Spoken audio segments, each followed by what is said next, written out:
Picture yourself waking up in the belly of a pirate ship, somewhere in the Caribbean, circa 1720. The first rays of morning light filter through the gaps in the wooden planks above you. You take a deep breath, and immediately you'd realize your first challenge of the day. The air down here is almost unbreathable.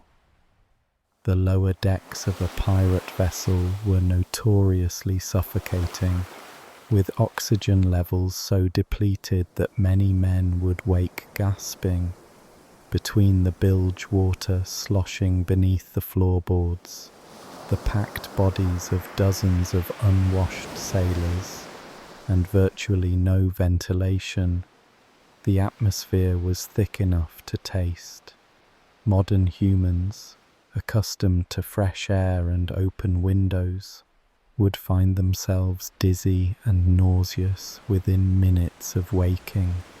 Some historians estimate that the air quality below deck was comparable to being in a sealed room with a dozen people for several days straight, with no windows and a swamp in the corner. You'd try to sit up, and that's when you discover something unsettling.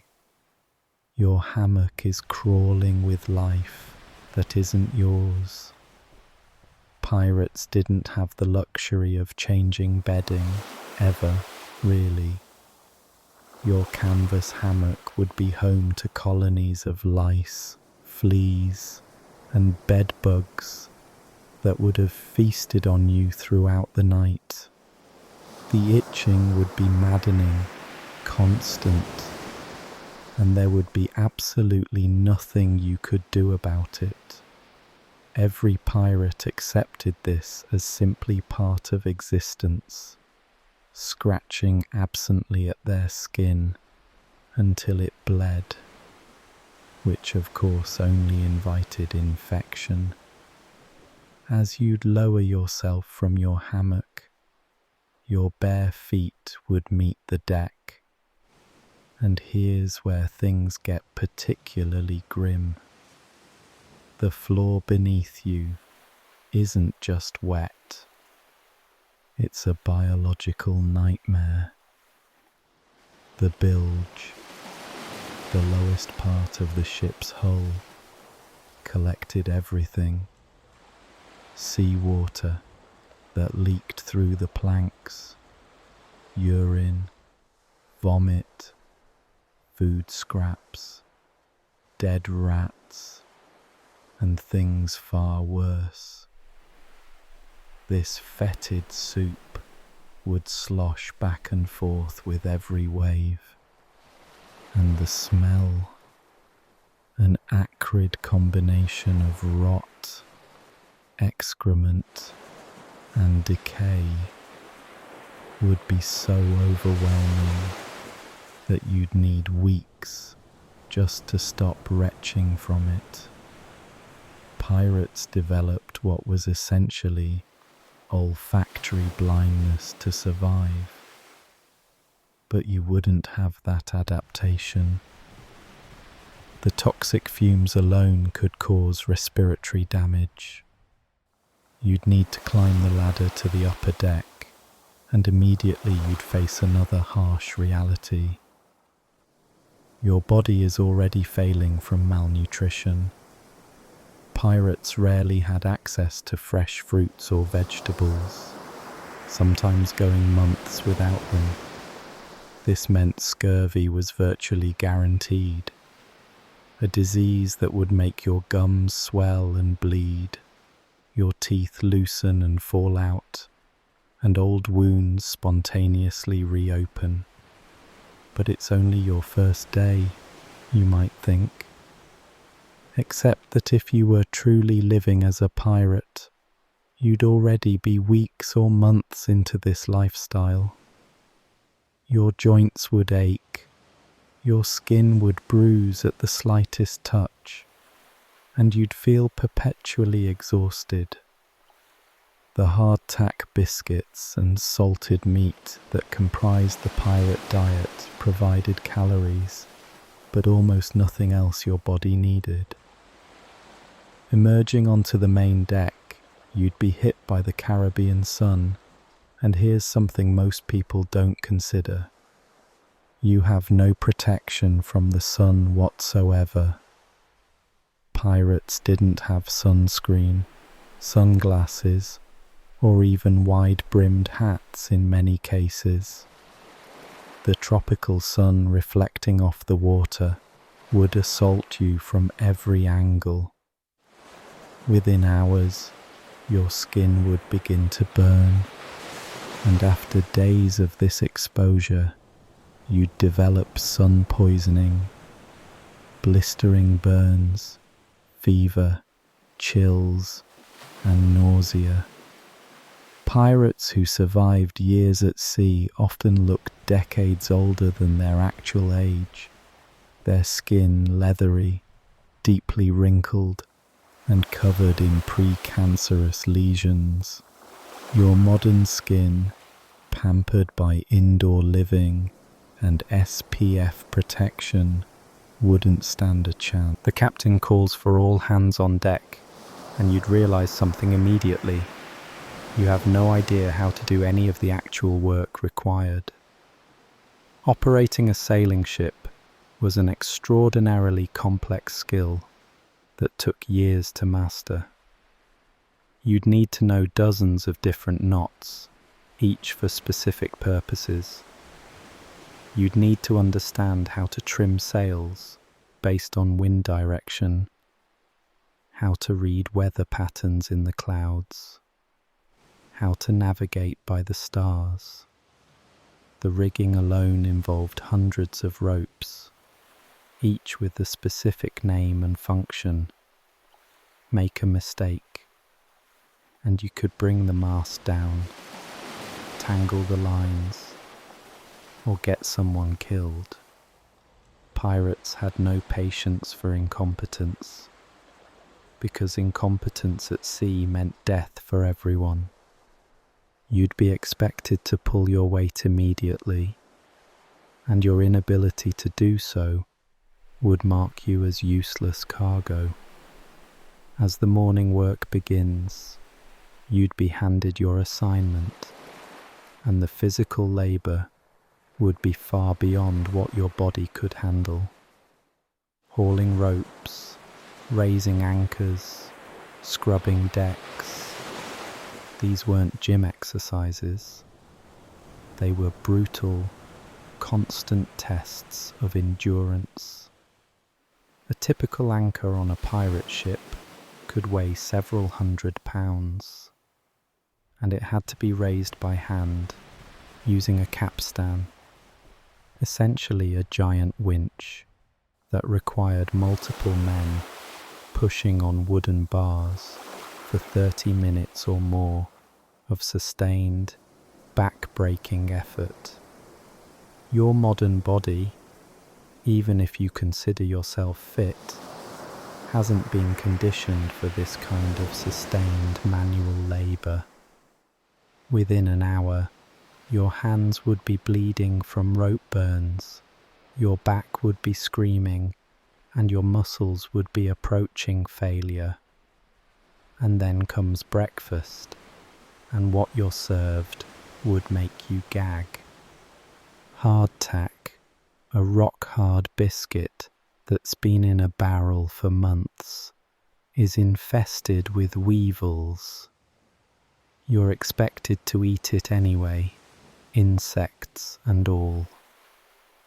The fresh water you're given has been stored in wooden casks for weeks, turning it brackish, slimy, and alive with algae and bacteria. Pirates often preferred rum or beer, not for recreation, but because alcohol killed some of the pathogens that made the water dangerous. You'd take one sip of that water and immediately feel your stomach turn. But this is breakfast. This is what sustains you, and there's nothing else. The sun climbs higher, and the day has barely begun. The ship rocks gently beneath your feet as the morning watch continues. You've been assigned to help swab the deck, a task that sounds simple enough until you realize what you're actually cleaning.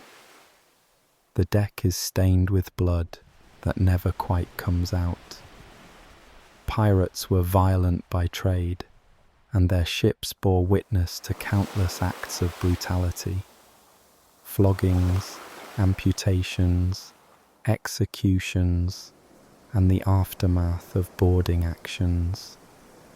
The wooden planks beneath your feet have absorbed years of bloodshed, and no amount of scrubbing with seawater and sand can truly cleanse them. The dark stains between the boards tell stories of men who died screaming, of punishments so severe they served as warnings, of battles won and lost. As you work, you'd be constantly reminded that this deck has seen more death than most battlefields, and you're walking where those men fell. You notice a commotion near the ship's surgeon's quarters, and curiosity draws you closer. This is when you discover that medical care on a pirate ship would be your worst nightmare. The ship's surgeon, if there even was one, was rarely a trained doctor. More often, he was the carpenter, chosen because he had experience sawing through wood, which translated well to sawing through bone. There was no anesthesia beyond rum and a leather strap to bite down on. No sterilization, no antibiotics, no understanding of germ theory. If you were injured badly enough to need the surgeon, your options were essentially amputation or death by infection, and sometimes you'd get both. The surgery would be performed on the same table where food was prepared, using tools that were cleaned, at best, with seawater. The smell from the surgeon's quarters tells you someone's wound has gone septic, and that brings us to another grim reality. Infection was essentially a death sentence.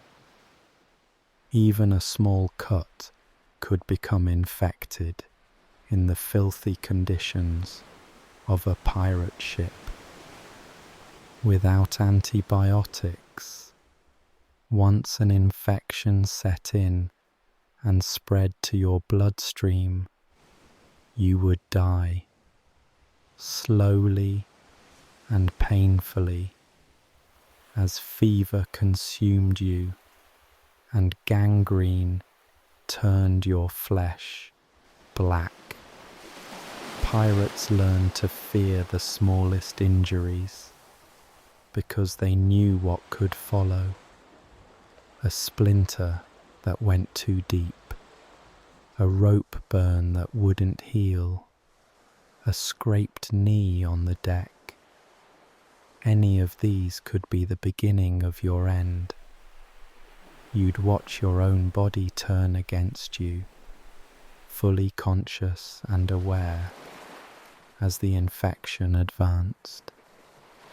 By mid-morning, your stomach is churning from hunger and nausea both, and you'd learn that there is no bathroom as you know it. Pirates relieved themselves off the bow of the ship in an area called the head, which was essentially just a plank with a hole in it suspended over the ocean. You'd have to climb out there, hold on for dear life, as the ship pitched and rolled, and do your business while waves crashed below you and spray soaked you from beneath. Privacy didn't exist. Dignity didn't exist. And if the seas were rough, well, many a pirate was lost overboard from the head, which is perhaps the most undignified way to die that one could imagine. The constant diarrhea from contaminated food and water made trips to the head frequent and urgent. Around noon, the call comes to adjust the sails, and you'd be expected to climb the rigging. Here's where you'd face something truly terrifying. One slip means certain death, and you're expected to work 100 feet above the deck. The rigging on a pirate ship was a complex web of ropes and spars that extended high above the deck, swaying wildly with every movement of the ship. Pirates had to climb this rigging regularly, often in storms, to adjust the sails. There were no harnesses, no safety equipment, no nets below to catch you. Your bare feet would grip wet, slippery ropes as the wind tore at your clothes and the ship rolled beneath you. One moment of lost concentration, one rope that gave way, one wave that hit at the wrong angle, and you'd fall. Some men died on impact with the deck. Others fell into the sea and were left behind, watching the ship sail away as they treaded water in the middle of the ocean, waiting for sharks or exhaustion to claim them. As you shakily climb down, having somehow survived your time aloft, the afternoon heat becomes oppressive. Dehydration would kill you faster than you'd think. You're rationed perhaps a quart of liquid per day, if you're lucky. That contaminated water or weak beer we discussed earlier. But you're working in tropical heat, under direct sun, doing physical labor that makes you pour sweat. Modern humans need far more water than that to survive, especially in these conditions. Your body would quickly begin to shut down. Headaches, dizziness, muscle cramps, and eventually confusion and collapse. Pirates became so accustomed to chronic dehydration that they functioned in a state that would hospitalize a modern person. But you wouldn't have that adaptation. By afternoon of your first day, you'd likely be dangerously dehydrated, and there would be no relief coming. The afternoon brings another challenge when the quartermaster announces an inspection of personal effects. You own nothing, and you have no privacy or personal space.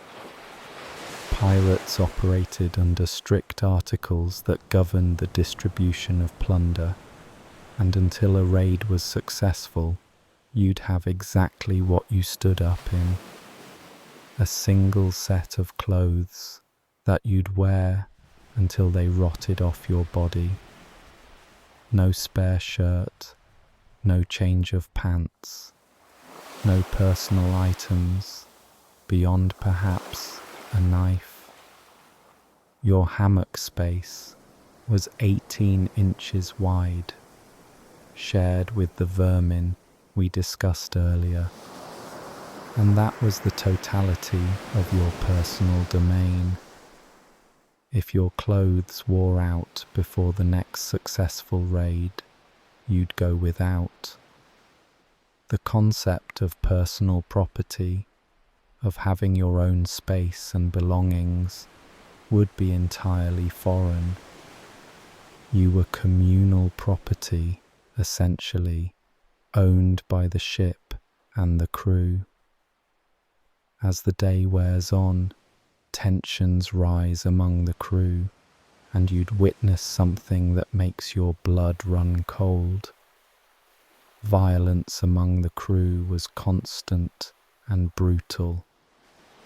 Pirates were not a brotherhood of happy rogues singing sea shanties. They were desperate, violent criminals packed into close quarters, often drunk, always armed, and quick to settle disputes with knives and fists. Arguments over trivial matters, a perceived slight, a gambling debt, an accusation of theft, would explode into violence. The pirate code prescribed formal duels for serious grievances, but casual violence was simply part of daily life. You'd need to constantly watch your back, read the mood of the crew, know who had feuds with whom, and never, ever show weakness. A moment of fear, a word taken the wrong way, and you could find yourself with a blade between your ribs, your body dumped overboard, and your death noted in the ship's log as simply lost at sea. The afternoon sun beats down mercilessly, and you're only halfway through your first day. The afternoon stretches before you like an eternity. Your body aches in ways you didn't know were possible, and every task seems designed to break you further. The bosun calls for repairs on the mainmast, and you're about to learn another harsh lesson. Splinters aren't just annoying, they're deadly threats. Working with the rough, untreated wood of a pirate ship meant constantly getting splinters. But these weren't the tiny ones you'd get from a modern fence. These were massive shards of wood that could pierce completely through your hand or foot, sometimes several inches long. Every rope you pulled, every surface you touched, every step you took barefoot on the deck was an opportunity for wood to embed itself deep into your flesh. And remember what we said about infection. These splinters often carried bits of the filthy deck with them deep into your tissue. Pirates had to dig them out themselves with whatever sharp implement was handy, often making the wound worse in the process. The constant pain of multiple splinter wounds, in various stages of festering, would be your new normal. You're sent below to retrieve supplies from the hold, and descending into the cargo area reveals another nightmare. The rats outnumber the crew by hundreds to one. Pirate ships were floating ecosystems of vermin, and the rats were the undisputed rulers of the lower decks. These weren't cute pet rats. They were aggressive, disease-carrying creatures, the size of small cats, that would bite if cornered, and had absolutely no fear of humans. They contaminated food stores, chewed through ropes and wood, and spread diseases like typhus and plague. At night, you'd feel them running across your body as you tried to sleep. They'd nibble at your toes and fingers if you didn't move enough. Some pirates would wake to find rats had chewed through their boots while they slept. The constant scratching and squeaking in the walls was a sound you'd never escape, a reminder that you were sharing this wooden prison with thousands of disease-ridden passengers.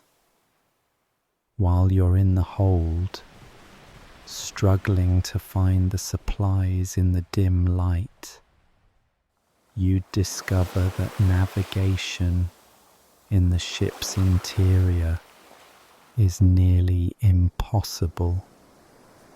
There were no lights below deck except for heavily guarded candles or lanterns, used sparingly because one fire could destroy the entire ship in minutes.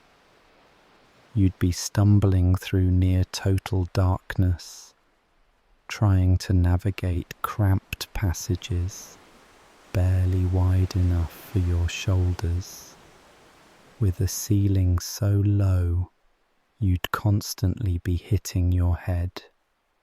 The ship's interior was a maze of compartments, bilge pumps, storage areas, and structural beams, all creaking and shifting with the ship's movement. Pirates learned this layout through months of trial and error, but you'd be constantly lost, disoriented, and terrified of taking a wrong step and falling into the bilge, or getting trapped in some forgotten corner of the hold. Emerging back into daylight, you're assigned to help with the ship's eternal task. Pumping the bilge is never-ending, back-breaking labour. Wooden ships leaked constantly. The planks would shift and separate with the ship's movement. The caulking would deteriorate, and seawater would continuously seep in. This meant that multiple times every single day, crews had to man the bilge pumps, working a heavy lever mechanism for hours to pump the toxic bilge water out of the ship. This water, remember, contained everything foul we discussed earlier. If the crew ever stopped pumping for too long, the ship would slowly fill with water and sink. You'd take your turn at the pump, your back screaming, your arms trembling, breathing in the noxious fumes that rose from below, pumping and pumping and pumping, knowing that tomorrow you'd have to do it all again. Some days the pumps would run nearly continuously if the ship was taking on water faster than usual. As the afternoon progresses, you'd notice some crew members looking distinctly unwell, and you'd learn that disease spread through the crew like wildfire. In the close quarters of a ship, with no hygiene, contaminated water, and no concept of disease transmission, illness would sweep through periodically and devastate the crew. Dysentery, typhoid, yellow fever, malaria, and countless other diseases would strike without warning. You'd watch men go from healthy to dead in a matter of days, sometimes hours. There was no quarantine, no way to isolate the sick.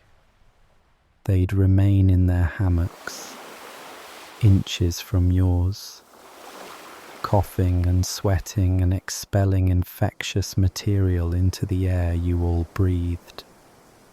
If disease struck while you were aboard, your chances of catching it were nearly 100%.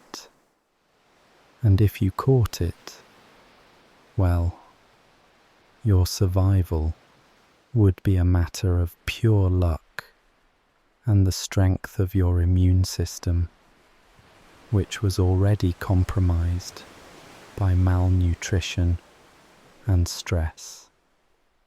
The ship's cook calls everyone to the galley area for the afternoon meal, and what passes for food preparation would violate every health code imaginable. The ship's galley was a tiny area with a brick firebox used to cook for dozens of men.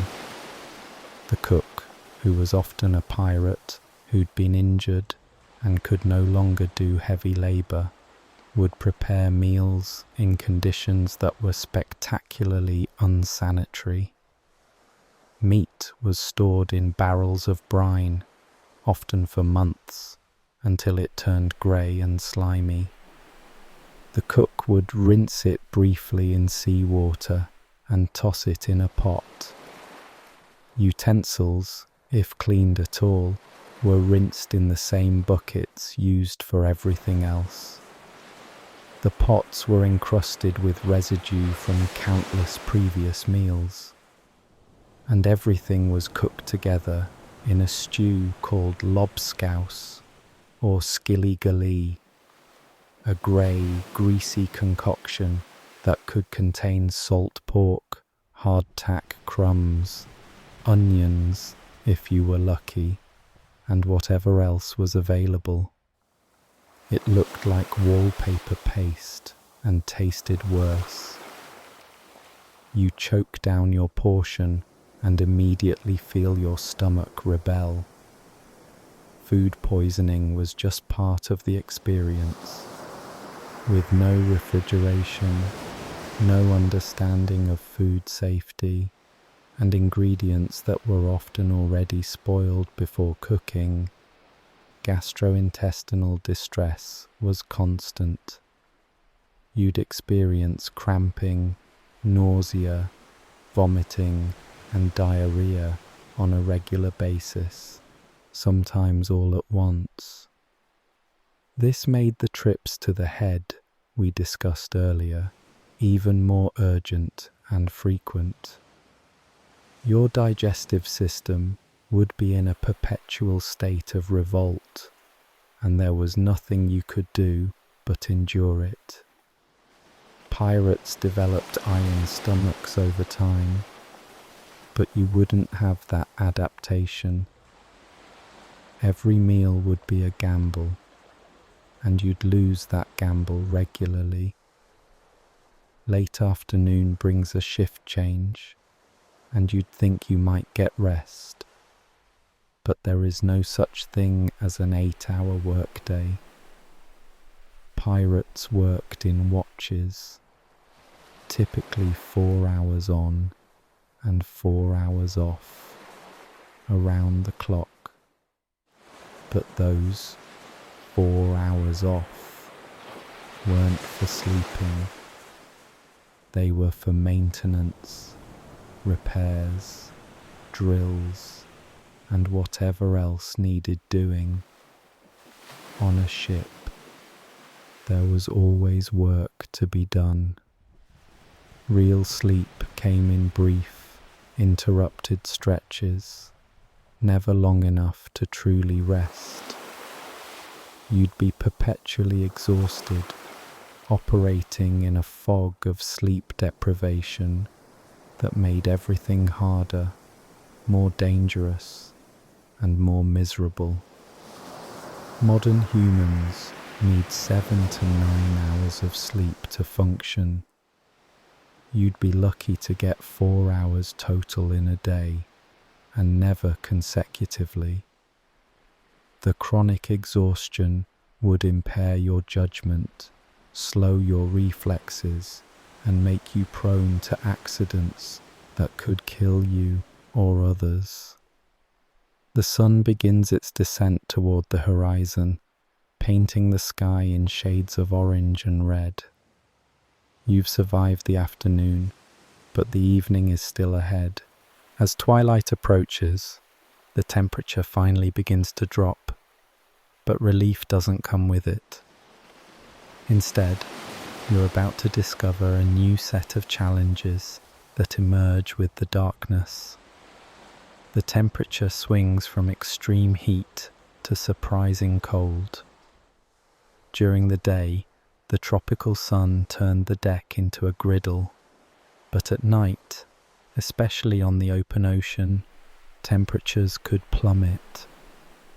You'd go from sweating in oppressive heat to shivering in the damp ocean air, and you'd have nothing but your single set of clothes to protect you. No jacket, no blanket beyond perhaps a scrap of canvas. The human body struggles with these rapid temperature changes, and your immune system, already compromised by malnutrition and stress, would be constantly fighting to keep you from getting sick.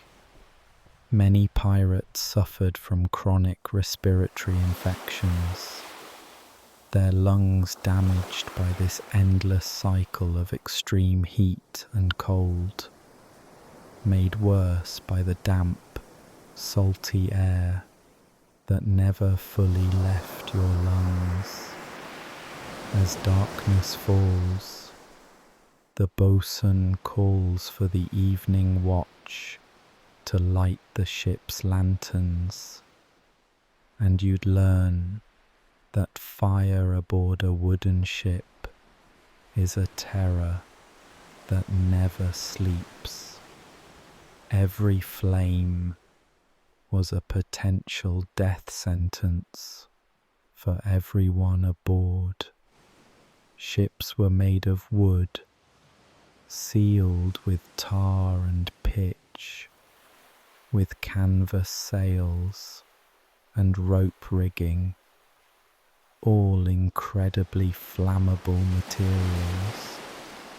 The lanterns used open flames, and one knocked over lamp, one spark in the wrong place, could turn the entire vessel into an inferno within minutes. There was nowhere to go.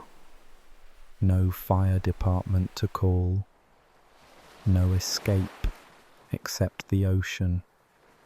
Pirates lived in constant, low-level fear of fire, and strict rules governed every flame on board.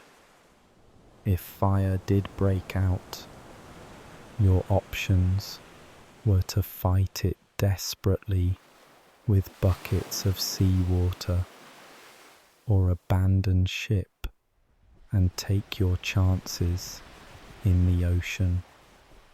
Many pirate ships were lost, not to battle or storm, but to accidental fires that consumed them completely.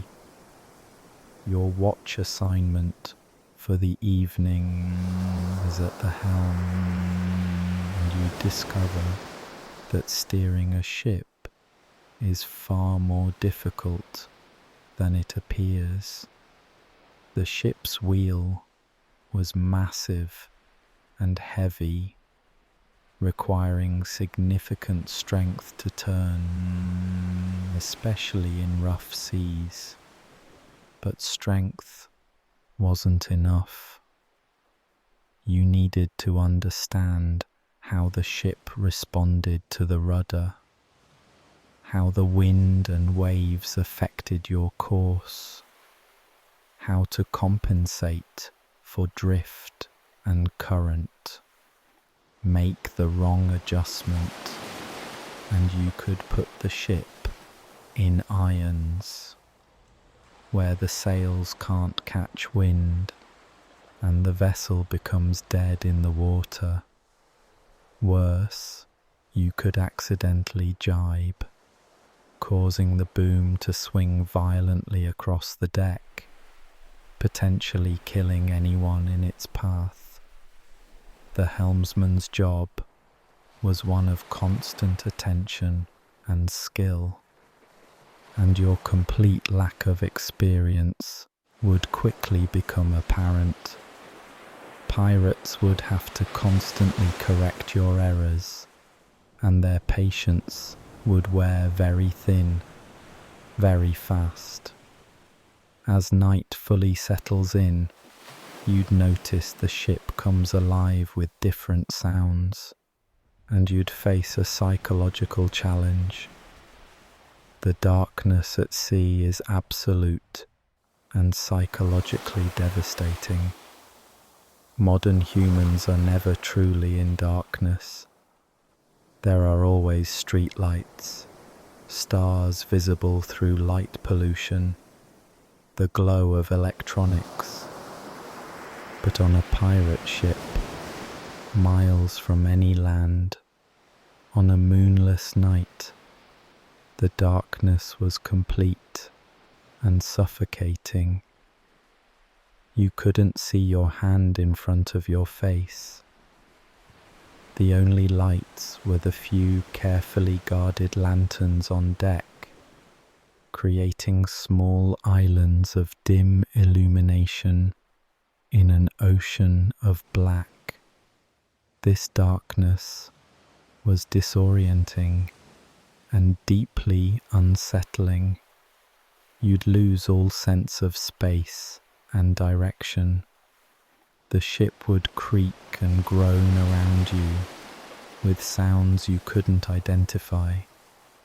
The ocean would surge beneath you, invisible and threatening. Many sailors reported that this darkness felt alive, oppressive, as if the night itself was trying to swallow them. Without the mental conditioning pirates developed over years, this darkness would prey on your mind, filling it with terrors both real and imagined.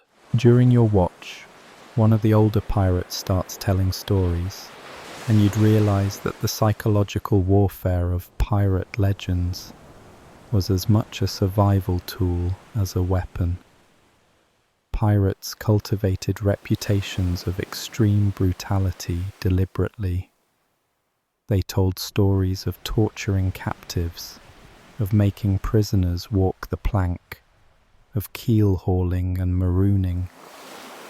Some of these stories were exaggerated or entirely invented, but they served a crucial purpose.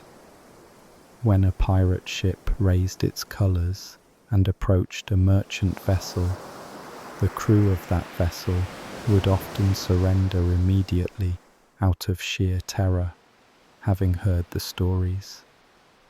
This meant pirates could take prizes without a fight, preserving their own lives. But here's the dark reality. You'd be expected to participate in this brutality when it did occur. If you showed mercy, weakness, or hesitation, you'd mark yourself as unreliable to the crew. The psychological toll of committing or witnessing acts of torture and murder, even if strategically motivated, would haunt you. Modern humans aren't psychologically equipped for this kind of casual, instrumental violence. Around the small evening fire in the galley, where some crew members gather, you'd witness another aspect of pirate life. Alcohol wasn't recreation, it was anesthesia for unbearable existence. Pirates drank constantly and heavily, rum, beer, wine, whatever was available.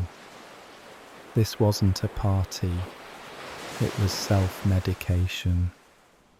They drank to dull the constant pain from injuries, to forget the horrors they'd witnessed and committed, to make the terrible food palatable, to kill the taste of contaminated water, to warm themselves, to sleep despite the discomfort.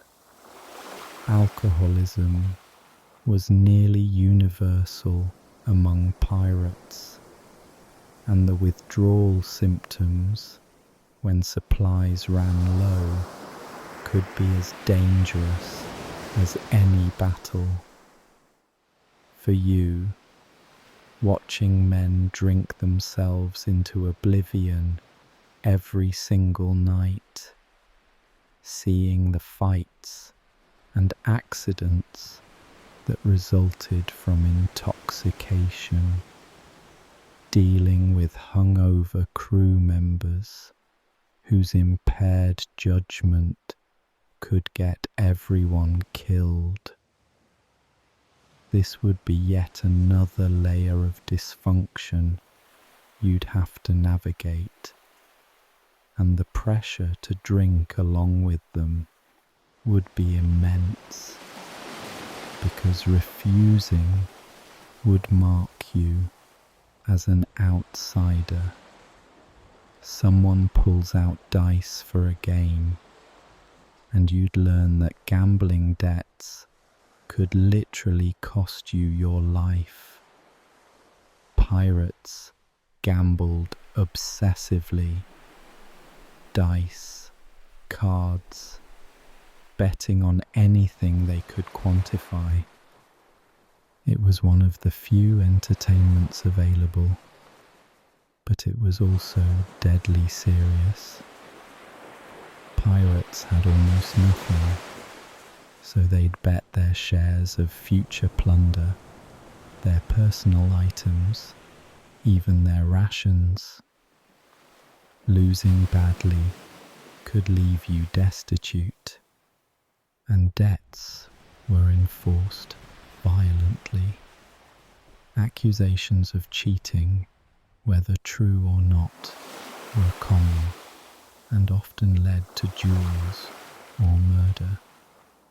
The games themselves were rigged by experienced players who'd learned every trick and tell.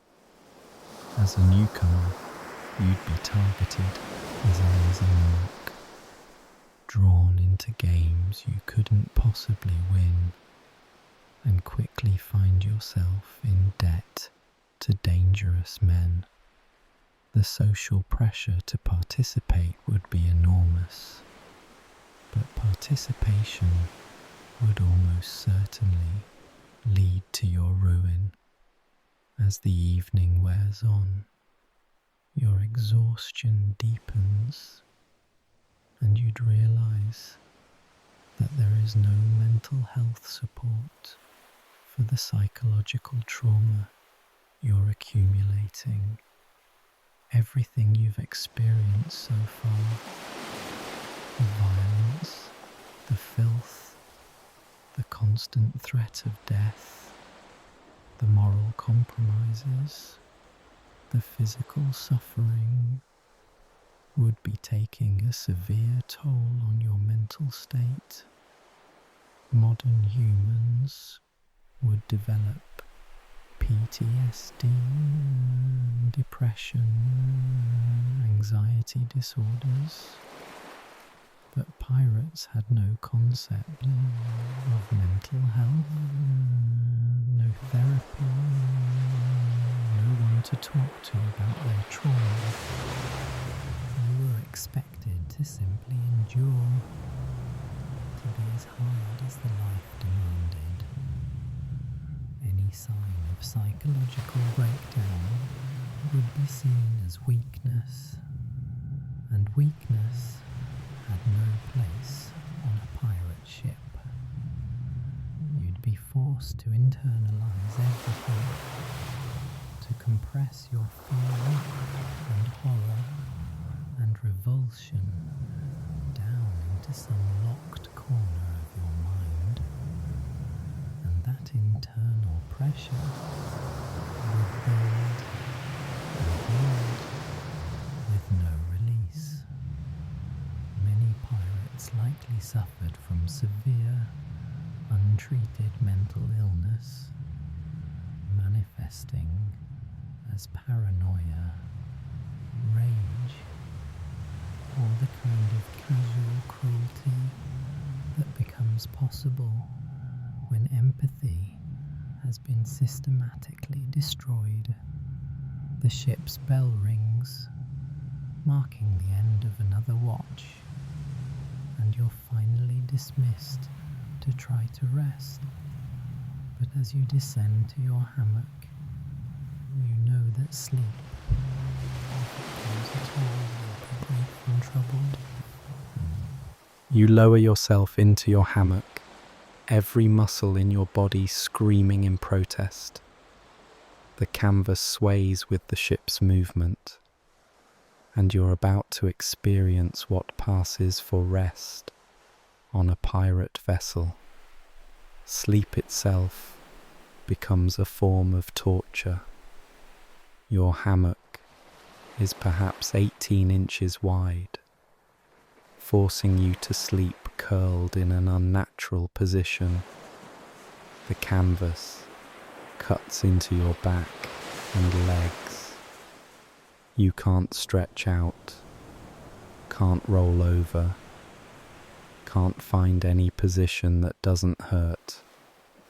The ship's constant motion makes the hammock swing wildly, and if the seas are rough, you'll be tossed and jerked all night long. Some men fell from their hammocks and injured themselves in the fall. Others would wake with circulation cut off to their limbs, pins and needles radiating through dead weight that wouldn't respond. And remember, you're suspended above that festering bilge water, breathing in its toxic fumes all night. The combination of pain, nausea from the ship's movement, and sheer discomfort would make real rest nearly impossible. You'd wake more exhausted than when you lay down. Just as you begin to drift off, you're jolted awake by something moving across your face. The insects that own the night are relentless. Cockroaches the size of your thumb crawl freely across every surface, including you. They're attracted to warmth, to the salt in your sweat, to any scrap of food residue on your skin or clothes. You'd feel their legs tickling across your face, your neck, your arms. Brushing them away would be pointless. There are hundreds more, and they're just the beginning.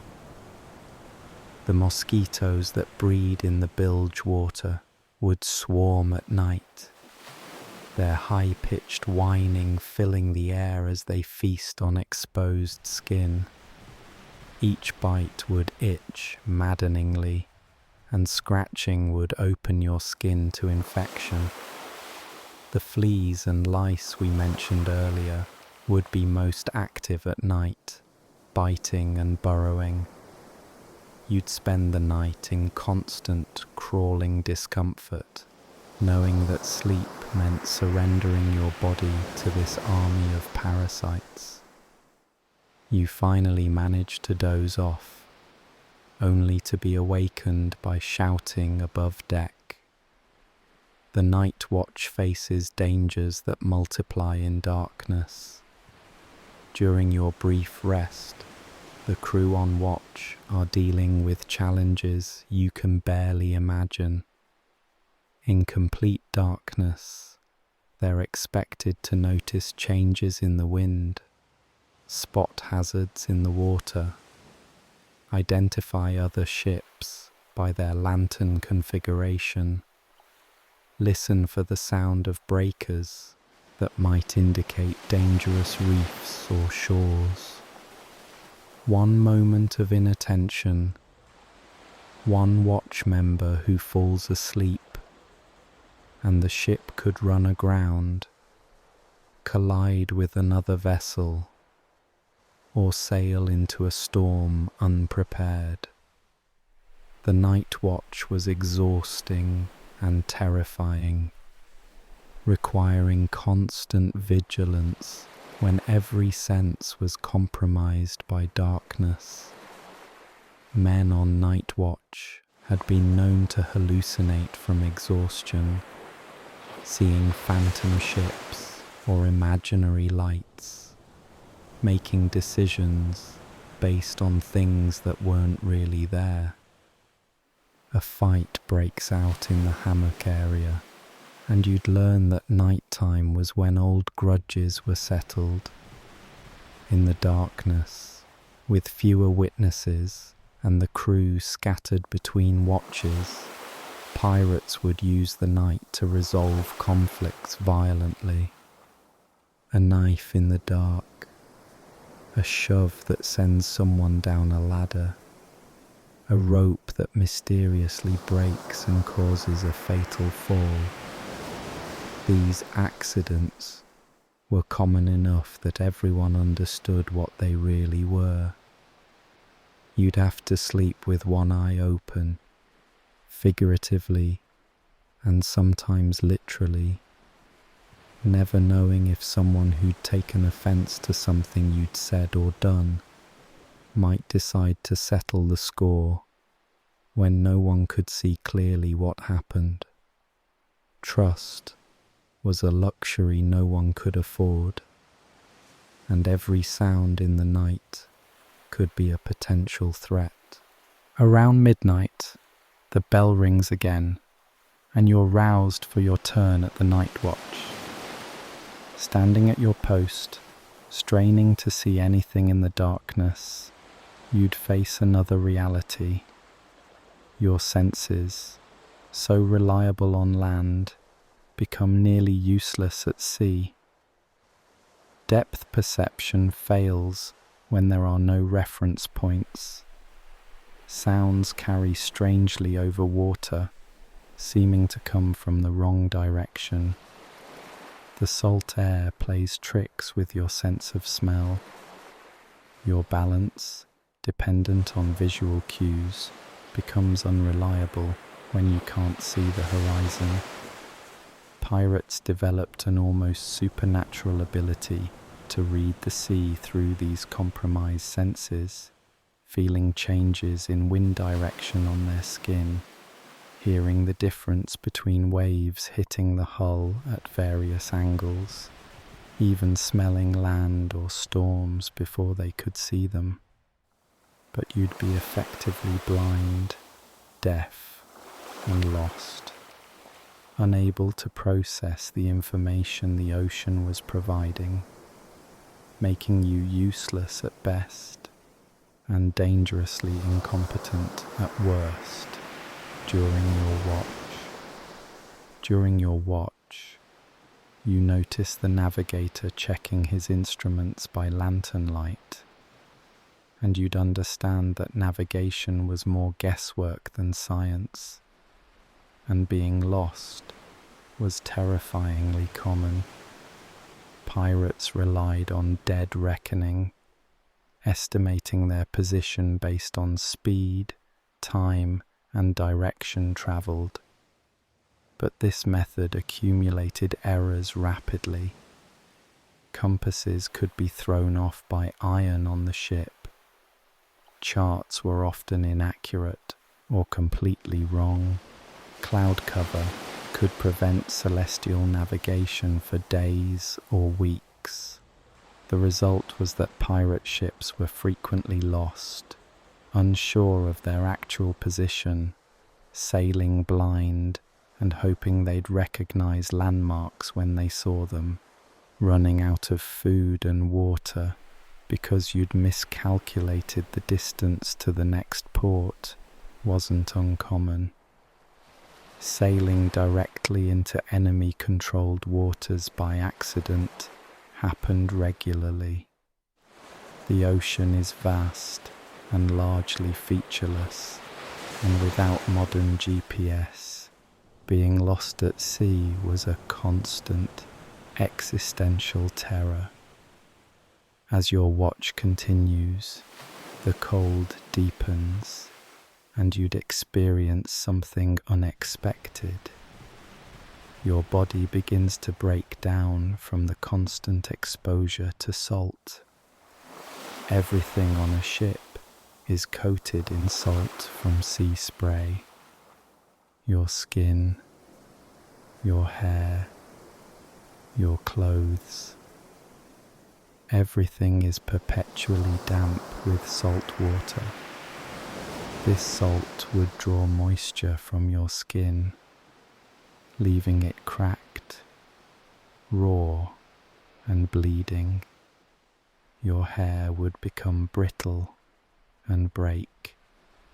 The salt would work its way into every cut and abrasion, causing constant burning pain.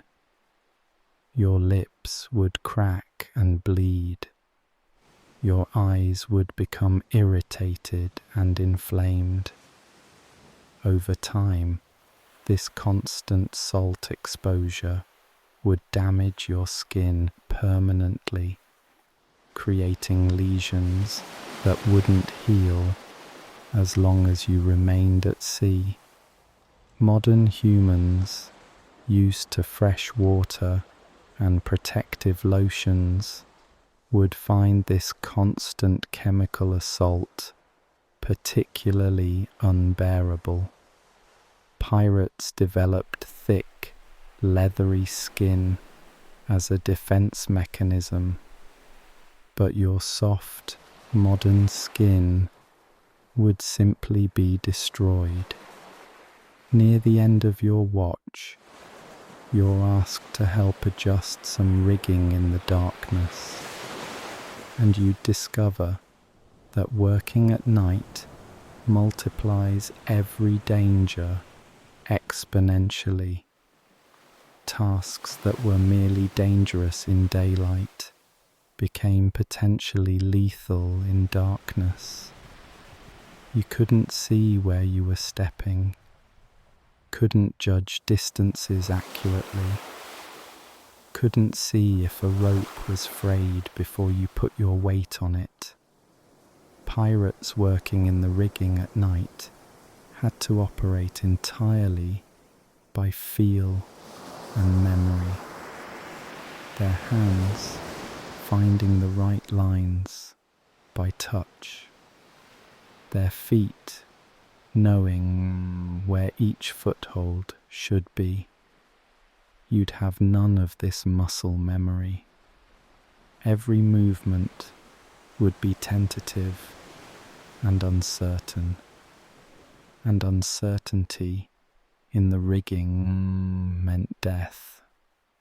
The number of pirates lost overboard during night operations was staggering. Their bodies never recovered, their deaths often not even noticed until the morning count. Finally, your watch ends, and you stumble back to your hammock for perhaps 2 hours of rest before you'll be roused again. But as you settle in, you'd realize something profound. There is no true rest, no moment of safety, no time when you can fully relax. Even in sleep, part of your mind remains alert for danger. The sound of the ship's bell, the call to action stations, the crack that might indicate something breaking, the shift in the ship's motion that could signal a storm. Your body never fully rests. Your muscles never completely relax. Your mind never achieves the deep, restorative sleep it needs. This state of constant hypervigilance would wear you down psychologically and physically, day after day, until exhaustion became your permanent state of being. You'd be perpetually running on empty, operating in a fog of fatigue so profound that it would impair every aspect of your functioning. The night stretches on, each minute feeling like an hour, as you wait for dawn to bring its own fresh set of horrors. The hours between midnight and dawn are when the ship feels most alien, most hostile. This is when the psychological weight of your situation truly settles in, when the reality of your existence becomes inescapable. The isolation at sea is profound and maddening. You're surrounded by water in every direction, often for weeks or months without seeing land. There's nowhere to go, no escape, no privacy, no change of scenery. The same wooden walls, the same faces, the same endless horizon, day after day after day. Modern humans are used to variety, to being able to leave situations that make them uncomfortable, to having options. But on a pirate ship, you're trapped in a floating prison with dozens of violent criminals, and the only alternative is the ocean, which would kill you just as surely. This psychological claustrophobia, combined with the physical confinement, would drive many people to the edge of sanity. Pirates developed a kind of mental numbness to cope, but you'd feel the walls closing in, the horizon becoming a cage, the ship transforming from a vessel into a tomb. In the darkest hours, you'd hear sounds you couldn't identify, and you'd learn that the ocean itself seems to come alive at night with terrors, both real and imagined. Strange lights would appear in the water, bioluminescent plankton that pirates called sea fire, and considered either magical or cursed. Large creatures would bump against the hull, their size and nature unknown in the darkness. The water would sometimes glow with an eerie phosphorescence that made it seem like the ship was sailing through liquid light. Sailors reported seeing shapes in the water, massive forms that could be whales or sharks or something else entirely. Without scientific understanding, these phenomena were interpreted through superstition and fear, and you, with your modern knowledge, would still find them deeply unsettling in the context of darkness, isolation, and exhaustion. The ocean at night was a mystery that generated terror, and that terror was infectious, spreading through the crew like the diseases they carried. During these quiet hours, you might overhear conversations, and you'd discover that pirate superstitions controlled every aspect of life. Pirates were extraordinarily superstitious, believing that breaking certain taboos would bring disaster. Killing an albatross, starting a voyage on a Friday, bringing women aboard, whistling, pointing at a rainbow, all were believed to curse the ship. These superstitions weren't quaint folklore. They were enforced with violence. If something went wrong after someone violated a taboo, that person might be blamed and punished, sometimes fatally. You'd have to learn dozens of these unwritten rules, and breaking them through ignorance wouldn't protect you from the consequences. The superstitions created an atmosphere of constant low-level anxiety, where any innocent action might unknowingly doom the entire crew. As the pre-dawn hours approach, you might witness or hear about something particularly grim. Punishment at sea was creative, prolonged, and designed to maximize suffering. We've mentioned flogging, but that was just the beginning.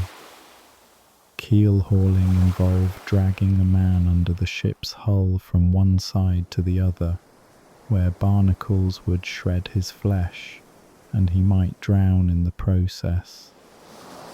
Marooning meant being left on a tiny, uninhabited island or sandbar with perhaps a pistol with one shot, for when dying of thirst became unbearable. Some pirates were sewn into canvas sacks with cannonballs and thrown overboard. Others were tied to the mast during battle, forced to stand there as targets while unable to defend themselves or take cover. These punishments weren't rare or reserved for extreme crimes. They were used for theft, cowardice, disobedience, or simply displeasing the wrong person. You'd live knowing that one mistake, one moment of weakness, could result in hours or days of unimaginable agony before death finally came. In the quiet darkness, you'd also become aware of another problem. Your teeth are rotting out of your head. The combination of scurvy, lack of hygiene, and the abrasive hardtack biscuits would destroy your dental health rapidly. There were no toothbrushes, no toothpaste, no dental care of any kind. Pirates would develop massive cavities, abscesses, and infections in their gums. Their teeth would loosen and fall out, often while they were still young men. The pain of an abscessed tooth, throbbing constantly in your jaw, would be with you day and night, with no relief available. If an infection got bad enough, the ship's surgeon might try to extract the tooth with pliers or even a chisel without anesthesia, often breaking the tooth and leaving shattered fragments embedded in your jaw. Many pirates lost most or all of their teeth by their 30s. making the already terrible food even harder to eat, creating a downward spiral of malnutrition and decay. As dawn approaches, you'd hear stirring from the other hammocks, and you'd understand something about pirate society. The hierarchy was absolute and enforced through fear. The captain had nearly unlimited power, able to order executions or punishments on a whim. The quartermaster controlled the distribution of food, water, and plunder, making him equally powerful. Below them were various ranks and positions, each with specific authority and privileges. At the bottom were newcomers and the incompetent, people like you. This hierarchy wasn't just social, it determined whether you ate, whether you got the least dangerous assignments, whether you'd be supported in a fight or left to die. You'd have no advocate, no protection, no rights, until you'd proven yourself valuable to the crew. And proving yourself would require performing tasks you had no training for, showing courage you might not possess, and possibly committing acts of violence that would haunt you forever. The first grey light begins to seep through the gaps in the deck above, and you'd realise that even sunrise brings no relief, only a different set of torments. The night hasn't restored you. You're more exhausted than before. Your body aches in new ways. The salt in your wounds burns. The insect bites itch maddeningly. Your stomach churns with nausea and hunger simultaneously. The brief rest period is over, and another full day of brutal labour awaits. There's no weekend, no day off, no vacation, no end in sight.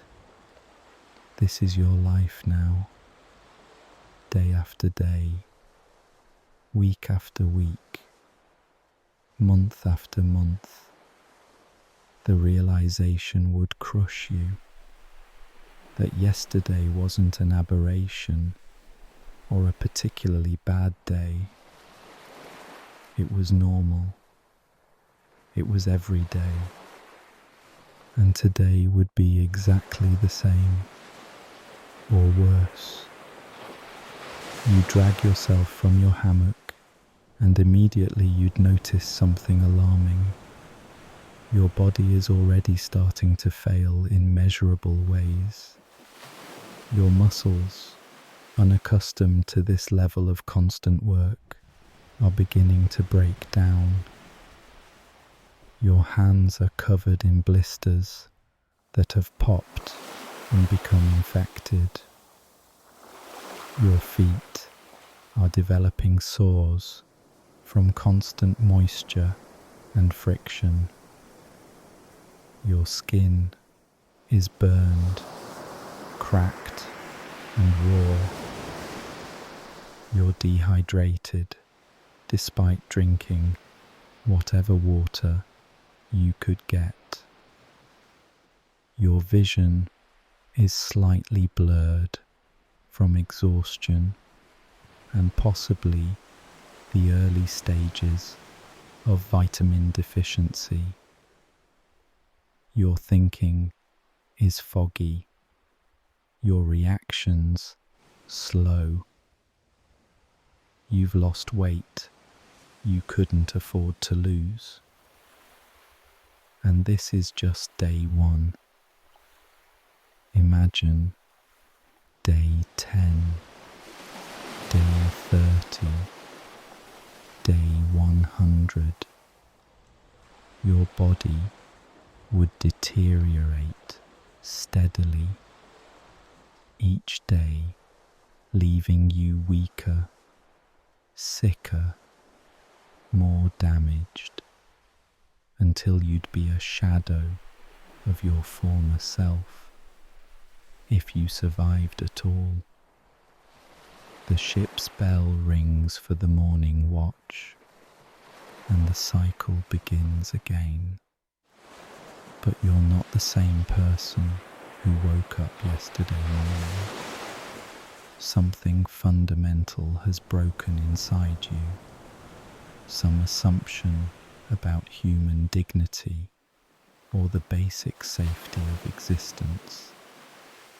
You're beginning to understand what it truly means to be a pirate, to be reduced to an animal level of survival, where every moment is about enduring until the next moment, where hope is a luxury you can't afford, and where death begins to look less like an ending and more like a release. The sun rises on day 2, painting the waves in shades of amber and gold. The beauty of the ocean at dawn is undeniable, but it does little to ease the discomfort settling into your bones. Your body is beginning to tell you things your mind doesn't want to hear. Your immune system is quietly struggling. The combination of unfamiliar conditions, the lack of fresh foods, minimal sleep, constant physical demands, and exposure to an environment your body has never encountered, begins to show itself in small ways. A scratch from yesterday isn't healing quite right. There's a persistent tickle in your throat, a slight heaviness in your chest. In your normal life, these would be minor inconveniences, easily managed. Here, though, without the comforts of modern medicine or even basic rest, your body is working overtime just to keep up. Pirates who made it through their early months at sea developed a resilience born of necessity, their systems gradually learning to cope with conditions that would seem impossible. But that adaptation took time, and not everyone had the luxury of time. On deck, the morning brings a sobering scene. Medical crises at sea presented impossible choices. A sailor has been injured during the night watch, his leg badly broken. You watch from a distance as the ship's officers discuss his fate with a practicality that feels foreign to your modern sensibilities. Surgery meant amputation with nothing but rum for pain relief, followed by weeks of recovery in less than ideal conditions. The alternative was to acknowledge that some injuries simply couldn't be survived in this environment. These decisions weren't made lightly, but they were made quickly, because sentiment was a luxury the sea couldn't afford. It's a stark reminder that out here, far from hospitals and doctors, the rules are different. The morning also brings another lesson. Communication at sea was an art of interpretation. You notice flags being raised, their colours bright against the pale morning sky. Pirates used these signals, along with cannon reports and lantern patterns, to speak across the distances between ships. But the language was imprecise at best. A flag could mean distress or be a carefully laid trap. The sound of distant cannon fire could be greeting, warning, or threat. Out here, where every ship might be friend or foe, this ambiguity created a constant, low-level tension. You'd find yourself watching the horizon, trying to decode meanings you didn't fully understand, aware that misreading the signs could lead the ship into danger or cause you to miss opportunities altogether. As the day unfolds, you're put to work on sail repairs, and you discover that the tools of the trade were unforgiving. The needles used for working with canvas were thick, almost nail-like, designed to pierce heavy sailcloth.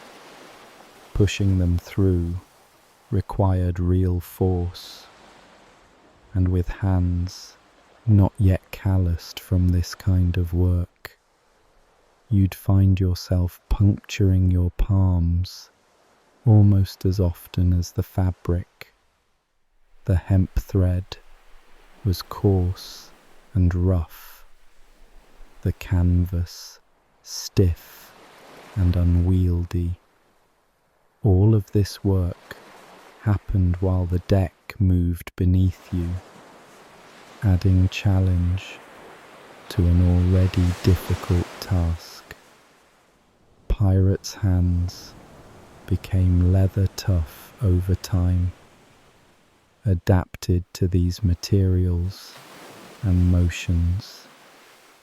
Your hands, soft and unused to this, would tell the story of your inexperience in blisters, cuts, and the slow ache of overused muscles.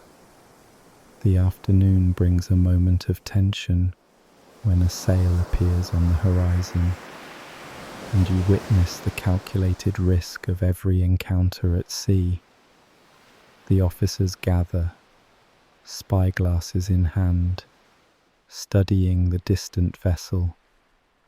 Is it a naval ship that would outgun them easily? A merchant vessel worth pursuing? Something in between? These decisions were complex puzzles, solved with incomplete information. Sometimes ships that appeared vulnerable turned out to be heavily armed. Other times, what looked like a warship was simply a merchant ship sailing under false colours. Once a course was set, toward or away, the slow pace of sailing ships meant there was no quick reversal. You'd watch the crew prepare for various possibilities, aware that your lack of experience made you more observer than participant in whatever might come. The ship's motion changes as you alter course, and you feel your stomach respond. Seasickness could be a chronic companion for the unlucky. While many people's bodies adjust to the constant movement of a ship, some never quite find their sea legs. The nausea would be there in the background, sometimes mild, sometimes overwhelming, but rarely absent entirely. Work still needed to be done regardless. Ropes still needed hauling. Sails still needed tending. The constant queasiness would make everything harder, rob you of appetite when you needed calories most, leave you feeling perpetually off balance and drained. Some sailors spent months in this state, their bodies never quite accepting the ocean's rhythm.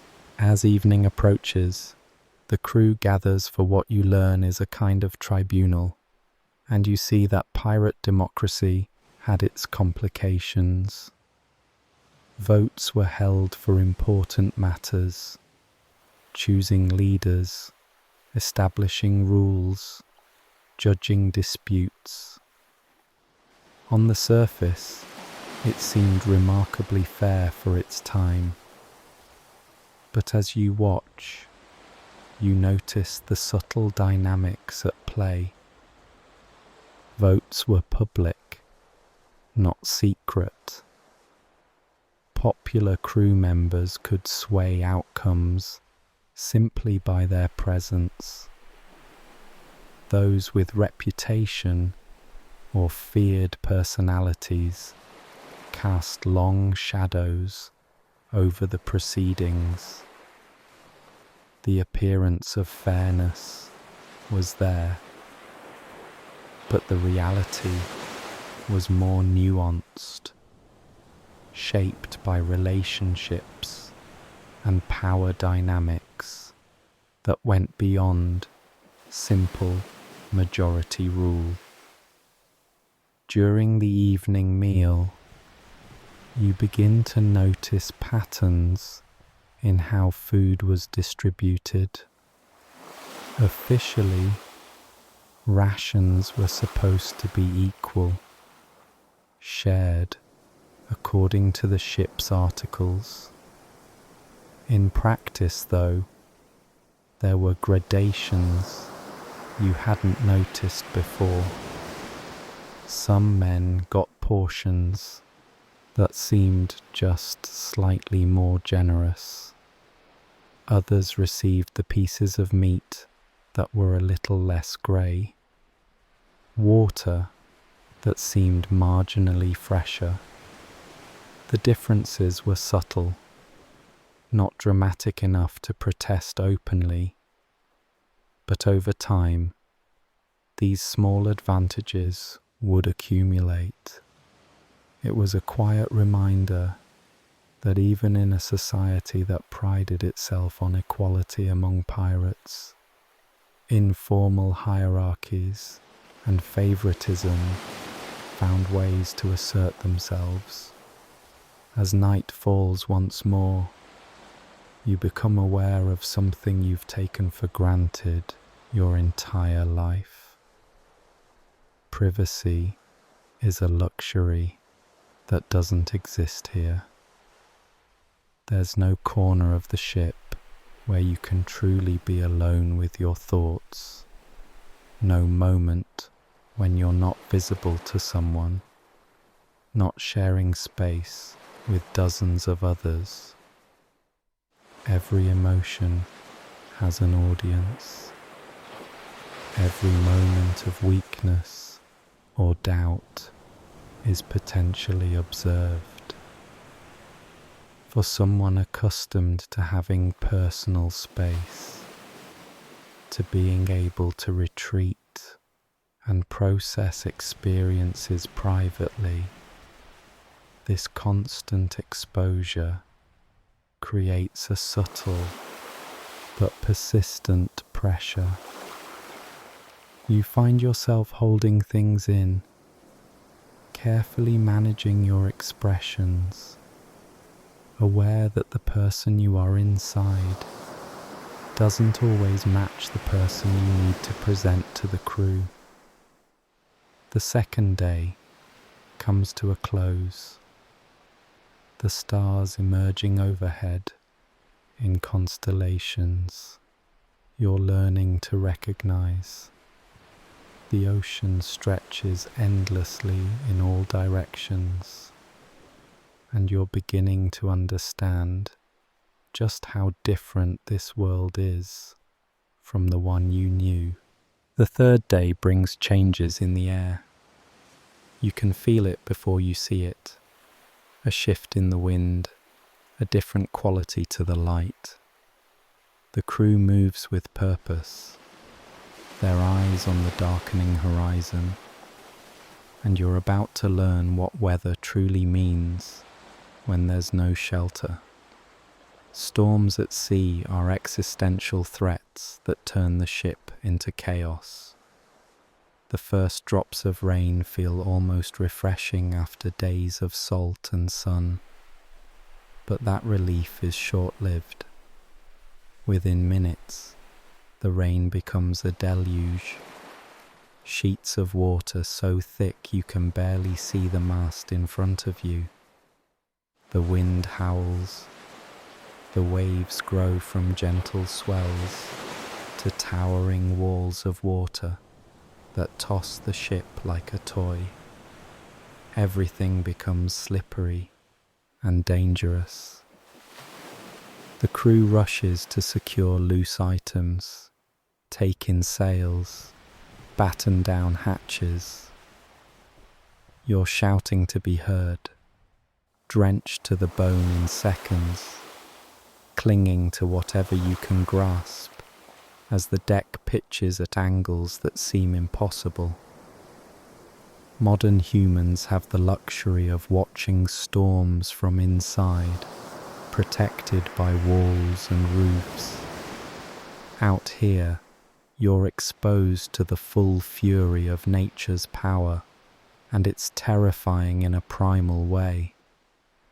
Pirates knew that any storm could be their last, that ships were lost regularly to weather, and there was nothing to do but ride it out and hope. As the storm intensifies, you discover that the ship itself becomes a weapon against you in rough seas. The rigging whips violently, ropes thick as your arms snapping through the air with enough force to break bones. The boom swings unpredictably, capable of sweeping anyone on deck into the ocean. Cargo breaks loose below deck, sliding and crashing with tremendous force. Water pours through every gap and opening, flooding the lower decks. You're constantly dodging, bracing, trying not to be crushed or swept overboard. The ship creaks and groans with sounds that make you certain it's about to break apart. And through it all, work continues. Sails must be managed. The helm must be manned. Pumps must be operated to keep the ship from filling with water. It's exhausting, terrifying work, and one mistake, one moment of lost grip, means being lost to the sea. The storm rages for hours, and you experience something profound. Fear at sea is different from any fear on land.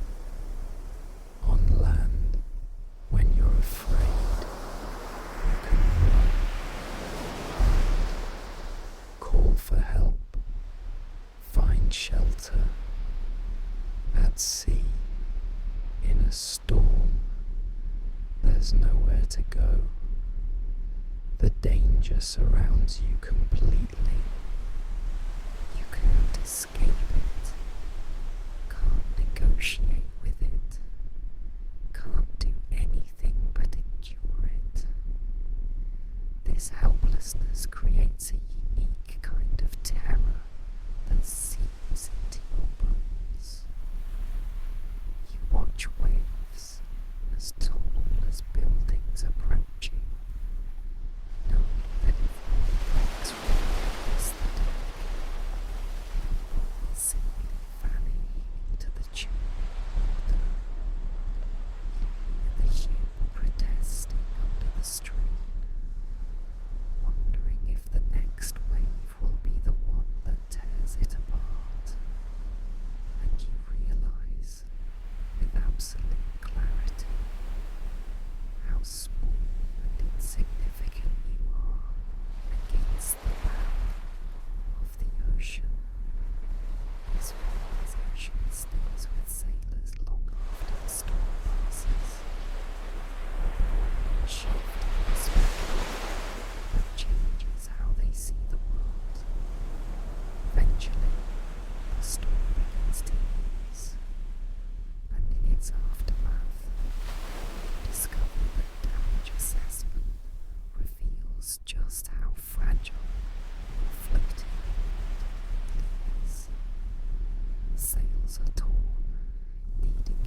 swept overboard during the night, his absence noted with grim practicality, but little ceremony.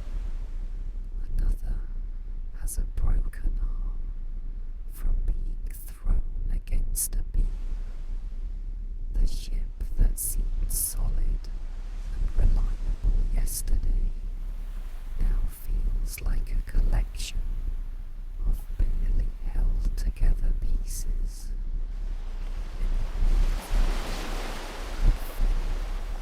At the wrong moment, pirates spend enormous amounts of time maintenance and repair, not out of pride of ownership, but because their lives depended on keeping the ship functional. Every storm added to the list of things needing fixing. A reminder that the ocean is slowly destroying the very thing keeping you alive. As repairs begin, you're put to work and learn that every skill on a ship was interconnected, and lacking one made you vulnerable. You can't repair sails if you can't tie the proper knots. You can't work on rigging if you don't understand load distribution. You can't help with carpentry if you don't know which wood is structural and which is decorative. Pirates developed a broad range of skills through necessity and observation, but you're starting from zero in all of them. Every task requires asking for guidance, slowing down experienced crew members, making mistakes that need correcting. Your lack of knowledge isn't just an inconvenience, it's a liability. In an emergency, you can't be counted on. In daily work, you're more burden than help. This would weigh on you psychologically, knowing that you're not pulling your weight, that others are compensating for your incompetence, and that patience with newcomers has definite limits. The afternoon brings a different kind of challenge when the lookout spots debris in the water, and you learn about the grim reality of scavenging at sea. The wreckage could be from the storm, from a battle, from a ship that simply gave up and broke apart. Pirates would investigate anything floating: cargo, lumber, supplies, all valuable. But sometimes the debris included bodies, and pirates would check those too, looking for anything useful the dead no longer needed. This pragmatic attitude toward death and the dead would be disturbing to your modern sensibilities. Bodies weren't people with families and stories. They were potential sources of boots, clothes, tools, coins. The sea was full of corpses from all the ships that hadn't survived their journeys. And pirates had learned to see opportunity rather than tragedy. This desensitization to death, this ability to rifle through a dead man's pockets without emotion, was a survival adaptation that came at the cost of something essential to humanity. As evening approaches, the conversation turns to supplies, and you discover that navigation wasn't just about finding your way, but about finding resources before they ran out. Pirates had to know where they could get fresh water, which islands had streams, which coastal areas were safe to approach. They needed to know where food could be found: fish, turtles, seabirds, anything edible. Running out of supplies between safe harbours wasn't uncommon, and when it happened, the choices became increasingly desperate. Water rationing would become severe. Food would be stretched impossibly thin. Tempers would fray as hunger and thirst took their toll. Some ships resorted to eating rats, leather, even the ship's cat in extreme circumstances. The ocean gave the illusion of plenty, water everywhere, but none of it drinkable. A torture of abundance that couldn't sustain life. The constant anxiety about supplies. The knowledge that you were always a few navigational errors away from starvation added another layer of stress to an already unbearable existence. That night, as the ship rocks in the post-storm swell, the cook serves a reduced ration, and you learn that hunger changes people in fundamental ways. It's not the dramatic starvation you might imagine, but a chronic, grinding hunger that never quite leaves. You're always thinking about food, dreaming about meals, obsessing over the next ration. This constant preoccupation narrows your world, making it harder to think about anything else. Hunger makes you irritable, affects your judgment, reduces your ability to cooperate with others. It brings out selfishness, makes people hoard small scraps, leads to theft and conflict. Pirates learned to function while hungry, but it took a toll on morale and cohesion. You'd find yourself counting the hours until the next meal, eyeing others' portions with envy, considering actions you'd normally find unthinkable for just a bit more food. This psychological transformation from person to survival machine happens gradually, but once you notice it, you realize you're becoming someone you don't recognize. As you settle into your hammock, every muscle aching from the storm's exertions, you realize that 3 days in, you're already a different person than you were when you started. Your hands are damaged. Your body is weakening. Your mental state is shifting. The person you were seems distant, almost naive in their assumptions about comfort, safety, and human dignity. You're beginning to understand what pirates knew instinctively, that civilization is a thin veneer, that comfort is a privilege, that survival requires shedding the soft assumptions of an easier life. And you're only 3 days in. The question isn't whether you can survive. It's whether the person who survives will still be recognizably you. Time at sea begins to blur.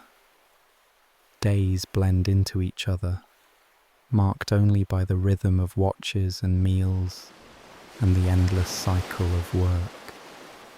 You've been aboard for what feels like forever, though it's been perhaps only a couple of weeks, and new realities continue to reveal themselves. Your concept of time itself begins to distort. Without calendars, clocks, or the usual markers of modern life, days become indistinguishable from one another. You lose track of whether it's Tuesday or Saturday, what date it is, even what month you're in. The sun rises and sets, the watches change, but beyond that, time becomes fluid and uncertain. This temporal disorientation is surprisingly unsettling. Humans anchor themselves with time, knowing where they are in the week, the month, the year. Without those anchors, you feel untethered, adrift, not just physically, but mentally. Pirates often couldn't tell you their exact age, or how long they'd been at sea. Time became measured, not in days, but in voyages, not in months, but in the spaces between ports. This loss of temporal structure contributes to the feeling that you've left the normal world behind entirely, entering a space where the usual rules simply don't apply. You notice subtle changes in the crew's behavior, and you learn that social dynamics on a ship were constantly shifting and potentially deadly. Alliances form and dissolve based on perceived slights, shared watches, gambling debts, and countless other factors. The person who was your friend last week might be your enemy today over something you didn't even realize was offensive. These shifting loyalties created an exhausting social landscape where you had to constantly read the room, track relationships, remember who was feuding with whom. Getting caught on the wrong side of a dispute you didn't even know about could have serious consequences. Pirates developed a kind of social hyper-awareness, a constant monitoring of the emotional temperature of the crew. But you're still learning these dynamics, still making mistakes, still accidentally offending people, or aligning yourself with the wrong factions. Each social misstep added to your vulnerability. One morning, you wake to find the ship barely moving, the sails hanging limp, and you discover the phenomenon of the doldrums, where absence of wind could trap you for weeks. The ship sits motionless on glassy water that stretches to every horizon like a mirror.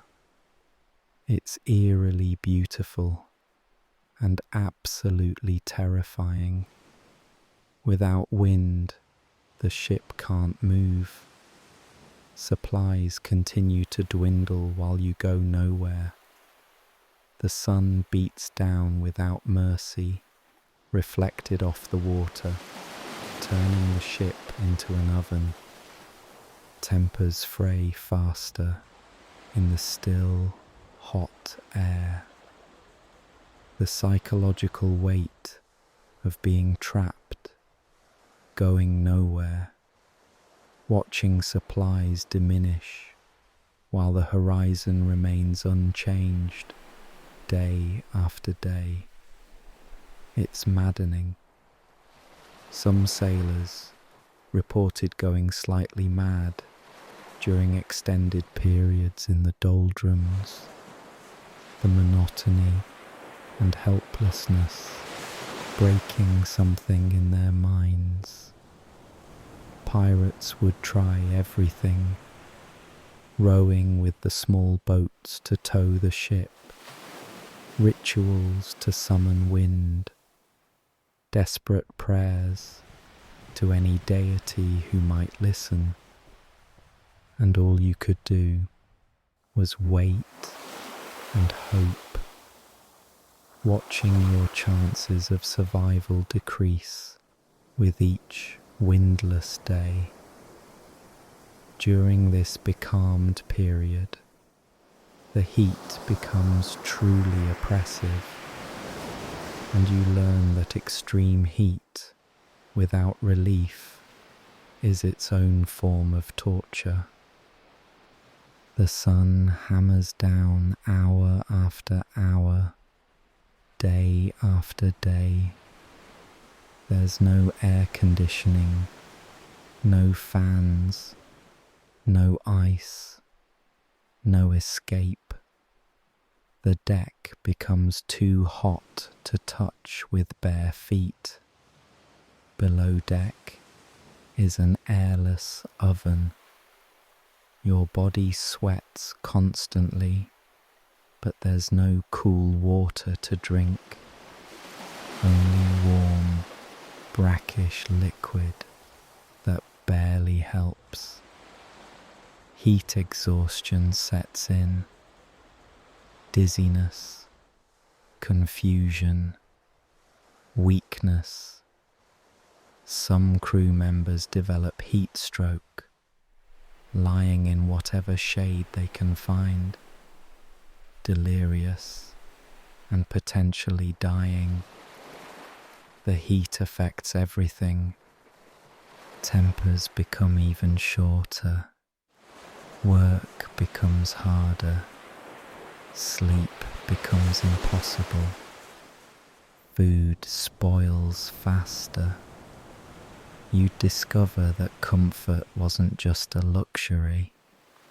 Its absence was active suffering. Modern humans have the privilege of retreating to cool spaces, of adjusting their environment. Here, you can only endure day after day as the sun drains you of strength, fluids, and hope. In the still water, you notice things you didn't see before, and you realize that the ocean is full of life that ranges from fascinating to terrifying. Sharks circle the ship, drawn by garbage thrown overboard. You see them clearly in the glassy water, their size and power obvious. Jellyfish drift past, some beautiful, some deadly poisonous. Strange fish surface and disappear. At night, the water glows with bioluminescent creatures, creating patterns of light that seem almost magical. But this life is a reminder. You don't belong here. This is their environment, not yours. Fall overboard, and you become part of their food chain. The beauty of the ocean life is inseparable from its danger, and watching these creatures, you understand viscerally that you're a visitor in a world that could consume you without notice or mercy.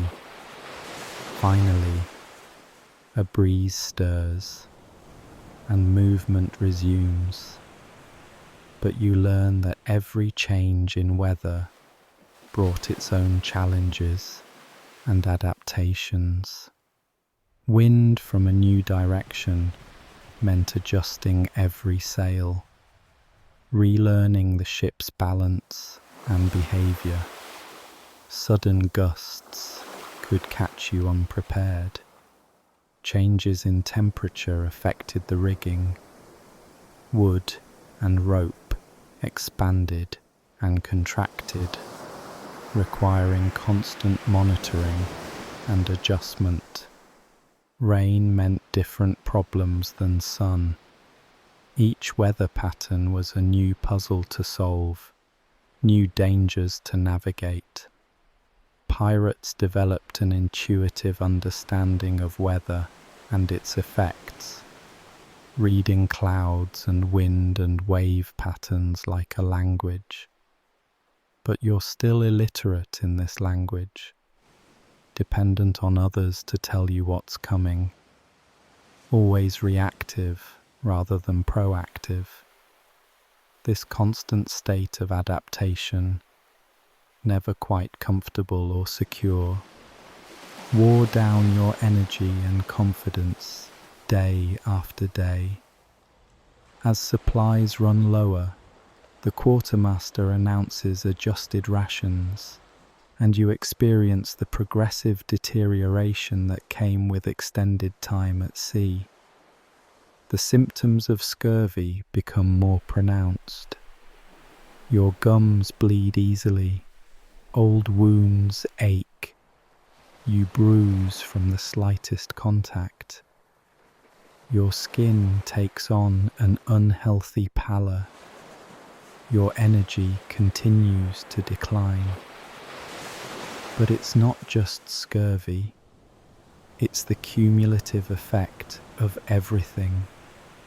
Malnutrition, dehydration, constant physical labor, lack of rest, exposure to the elements, stress, injuries that haven't healed properly.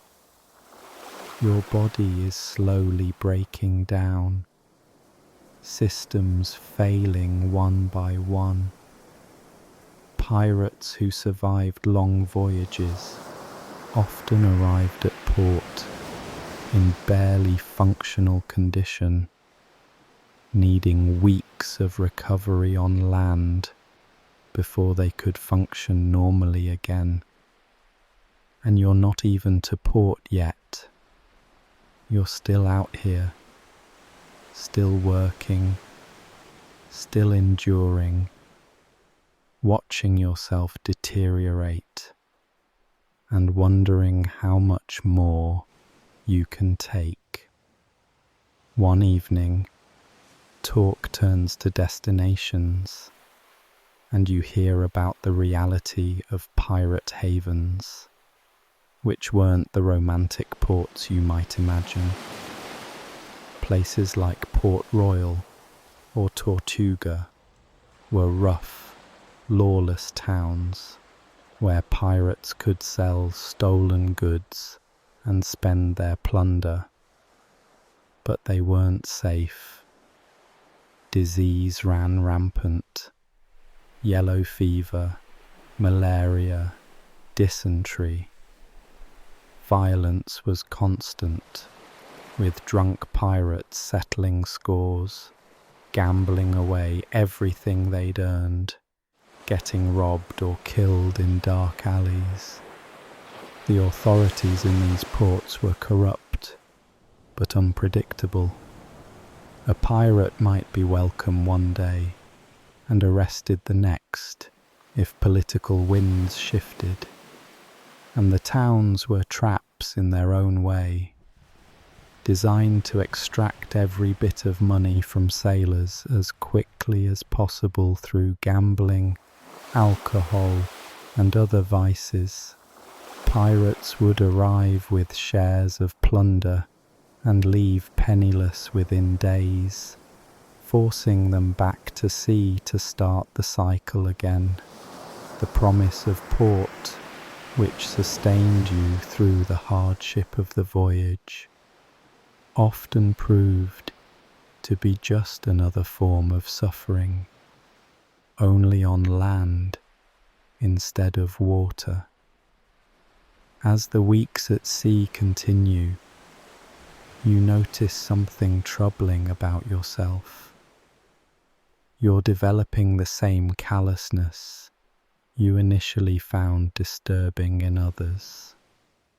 That body floating in the wreckage, you barely reacted.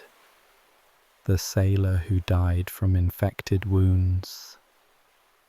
You felt relief that his hammock space opened up more than sadness at his passing. The casual violence, the harsh language, the complete lack of gentleness or kindness. It's starting to feel normal.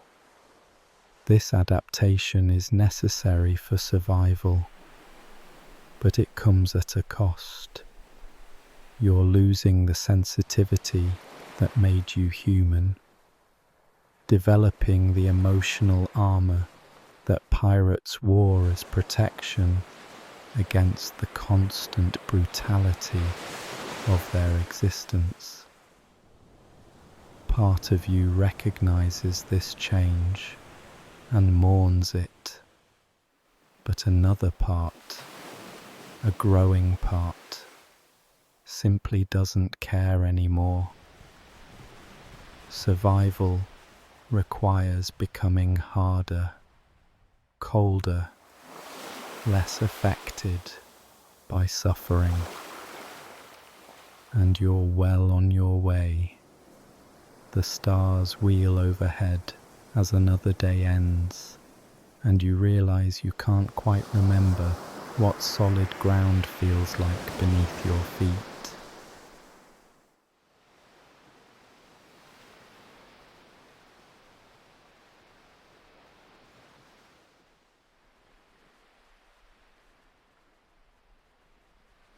The passage of time has become a strange thing. You've been at sea long enough now that your previous life feels like something you dreamed, insubstantial and distant. The ship, the crew, the endless ocean. This is your reality now, and it's revealing truths about existence you never wanted to learn.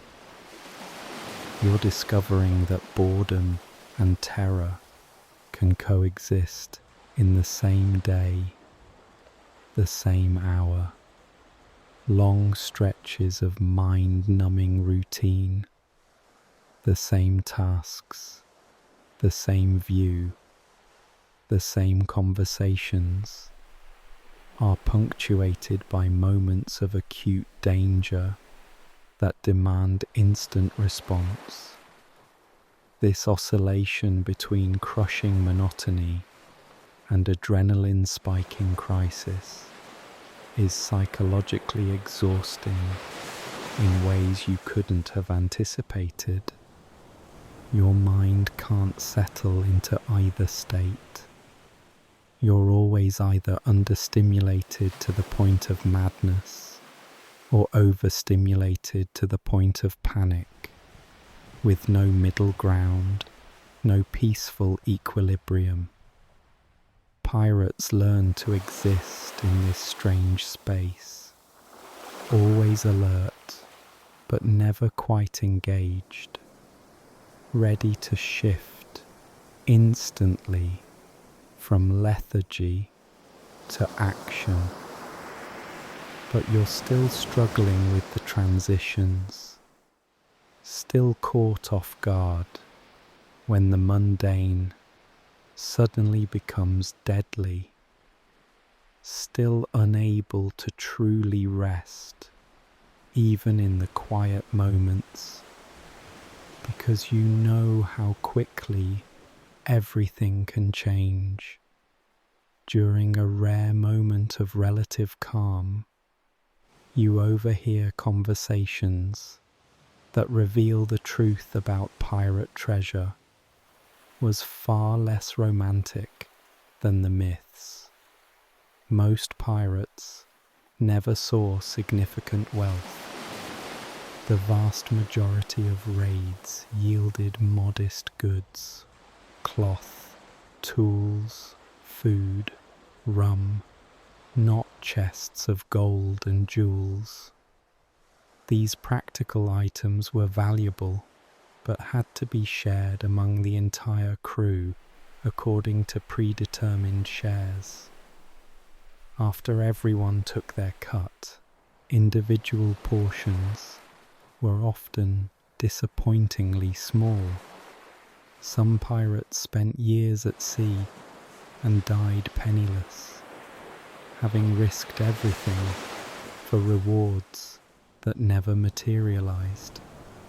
The famous treasure hoards of pirate legend were extreme exceptions, not the rule. Most men were just trying to survive, chasing the possibility of a big score while subsisting on meager shares of mundane plunder. The realization that all this suffering might never lead to any kind of payoff would be crushing. You're not even pursuing a dream that's likely to come true. You're just surviving for the sake of surviving. You notice crew members exhibiting strange behaviors, and you learn about the psychological toll of isolation manifesting in disturbing ways. Some men talk to themselves constantly, carrying on elaborate conversations with people who aren't there. Others develop peculiar rituals or superstitions, repeating the same actions in the same order obsessively. A few become paranoid, convinced that others are plotting against them. Without mental health support, or even the vocabulary to discuss psychological distress, these conditions simply progressed unchecked. The crew would tolerate these behaviors up to a point, but if someone became too unstable, too unpredictable, they'd be seen as a liability. You'd watch these deteriorations happen, wondering if you're exhibiting similar signs without realizing it, wondering if the thoughts you're having and the things you're noticing are real, or if your own grip on sanity is slipping away. A conflict erupts between two crew members, and you witness how disputes at sea could spiral into existential threats to everyone aboard. What starts as an argument over a gambling debt escalates to violence, and suddenly sides are forming, the crew dividing into factions. In this confined space with nowhere to go, even minor conflicts could threaten to tear the crew apart. If enough people chose sides, it could lead to mutiny, to people being killed or thrown overboard, to the ship becoming ungovernable. The officers had to constantly manage these tensions, knowing that their authority was only as strong as the crew's collective agreement to respect it. You'd find yourself forced to choose sides in disputes you didn't fully understand, knowing that neutrality might be seen as cowardice or disloyalty. The social pressure to participate in the crew's conflicts, even when you wanted no part of them, added another layer of stress to an already overwhelming situation. As food supplies dwindle further, meal quality deteriorates beyond what you thought possible, and you discover the reality of eating food so spoiled it would be illegal to serve in any modern context. The meat is grey-green, slimy to the touch, emitting an odour that makes you gag. The hardtack is so infested with weevils that it's more protein than grain. The water has things growing in it, visible to the naked eye. And yet, you eat it, because the alternative is starvation. Your body rebels. You vomit. You suffer through bouts of diarrhea that leave you weak and dehydrated. But gradually, impossibly, your system begins to adapt. You start keeping down food that would have made you violently ill weeks ago. This adaptation is survival, but it's also degradation. Your body learning to process substances that shouldn't be consumed, lowering its standards for what constitutes nourishment. The psychological barrier between food and rot dissolves, and you wonder what other boundaries are eroding inside you. During the night watch, you find yourself thinking about escape, and you realize there is literally nowhere to run, no possibility of leaving this life once you're in it. You can't quit, can't walk away, can't call for rescue, jump overboard, and you die. Mutiny, and you'll probably die. Stay and endure. Those are your only options. The complete absence of choice, of agency, of any control over your circumstances. This is perhaps the most oppressive aspect of pirate life. On land, even in difficult situations, there's usually some possibility of change, some action you can take to alter your circumstances. Here, you're completely trapped, entirely at the mercy of wind, weather, captain's whims, and chance. This powerlessness creates a kind of learned helplessness that seeps into your psyche, making you passive, reactive, accepting of things that should be unacceptable. You're becoming institutionalized to a life you never chose and can't escape. One afternoon, the lookout's cry brings both excitement and dread. A potential prize is spotted, but engagement means facing combat you're completely unprepared for. The ship springs into action, weapons are distributed, and you're handed a cutlass and told to be ready.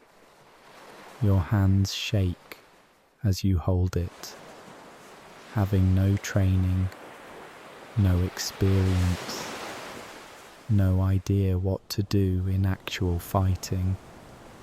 Pirates engaged in brutal, close quarters combat, boarding actions where men hacked at each other with swords and axes, fired pistols, point blank, grappled hand to hand on blood-slicked decks.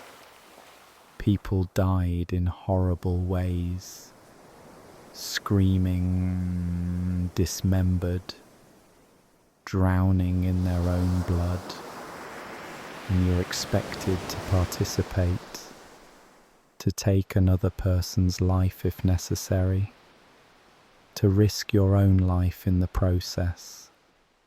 The psychological preparation for this kind of violence doesn't exist for you. Modern people are shielded from direct personal violence, but pirates lived in it, dealt it out, received it.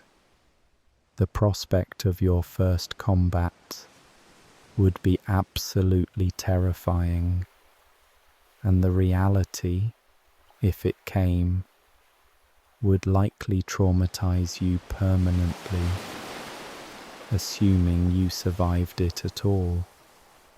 The tension builds as the ships draw closer, and you observe the complex calculations and psychological warfare that preceded most engagements. The captain orders specific flags raised, creating uncertainty about the ship's identity and intentions. The crew makes themselves visible, appearing numerous and well-armed, even if neither is entirely true. The ship's cannons are run out, a display of force meant to intimidate. Sometimes this theatre was enough. Merchant ships would surrender without a fight, knowing that resistance meant almost certain death, while surrender offered at least a chance of survival. Pirates relied heavily on their fearsome reputation, on the psychological impact of the black flag, and the stories of brutality that preceded them. This wasn't just about violence. It was about the threat of violence, carefully calibrated to achieve the desired result. But if the bluff was called, if the target chose to fight, then all the posturing would give way to actual bloodshed, and you'd have to follow through on the implied threats. Fortunately, or perhaps unfortunately, the distant ship changes course and flees faster than you can pursue, and the moment passes. But you're left shaking, adrenaline flooding your system with nowhere to go, and you understand the psychological aftermath of near combat could be as draining as actual fighting. Your body prepared for battle, heart racing, muscles tensed, senses heightened, and then nothing. This crash leaves you exhausted, jittery, unable to settle. And you know it will happen again, tomorrow or next week. This cycle of preparation and anticlimax, until eventually the anticlimax becomes actual combat, and you'll have to confront violence you can't imagine. The constant state of readiness, the repeated spikes of fear and adrenaline, wears on you psychologically, creating a baseline of anxiety that never fully dissipates. As evening falls once more, you find a quiet moment and look out at the horizon, and you realize something profound. You're starting to forget what you're surviving for.